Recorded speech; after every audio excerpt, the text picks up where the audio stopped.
2023 yılında beklentilerin üzerinde bir satış gerçekleşti. O açıdan çok memnunuz. Ama 2024 yılında da o beklentilerimiz biraz yüksek ama bu yüksekliği belirleyecek şey de bizim finans sektörüdür. Çünkü insanların paraya ulaşması son zamanlarda bildiğiniz gibi bayağı zorlaştı.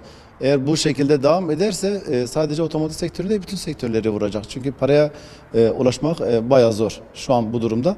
Araç durumumuz ise 2023'te stoklarımızı tükettik. 2024'te de hızlı başladık. Bu özellikle bu raporlu araçların oranların artmasıyla beraber daha önceden raporu araç bekleyen insanlarımız Ocak ayında bayağı yoğun bir şekilde talep gösterdiler. Tabii bu yıl belirecek olan da arz ve talep. Bu arz ve talep doğrultusunda 2024 yılı içerisinde ikinci elin de dengelenmesini bekliyoruz. 2024 yılında eğer para politikası böyle devam ederse bol bol kampanyalı bir yıl beklentisi içerisindeyiz bu yıl için.